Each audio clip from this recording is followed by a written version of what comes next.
आज आपण इथे बघत आहोत नेहरूनगर आतिशखान परिसर आहे आणि रेल्वेच्या बाजूचं जे जुनं झाड होतं ते ह्या घरांवरती कोसळलेलं आहे आणि आता ही गरीब लोक आहेत, त्यांच्याकडे ते घरबीर बांधण्याचं काय विषय नाही आहे, पण आपण आपल्या खर्चाने त्यांना ते जेवढं नुकसान झालेलं आहे ती घरं पूर्णपणे व्यवस्थित करून देतो आहे आणि 2-3 दिवस लागतील त्या गोष्टीसाठी.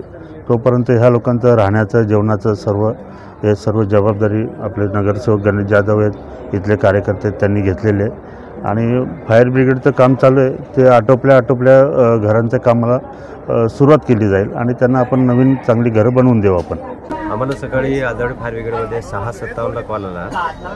आतिश कंपाऊंड नेहरूनगर सिंडिकेट इथे झाड पडलं आहे आणि माणसं अडकलेली आतमध्ये. तर तिथे 3 व्यक्ती अडकल्या होत्या. आल्यानंतर कळलं इथे सकाळी आल्याबरोबर कामगिरी सुरू केलेली आहे. 3 लोकांना सुखरूपपणे बाहेर काढण्यात आले आणि आता काम चालू आहे.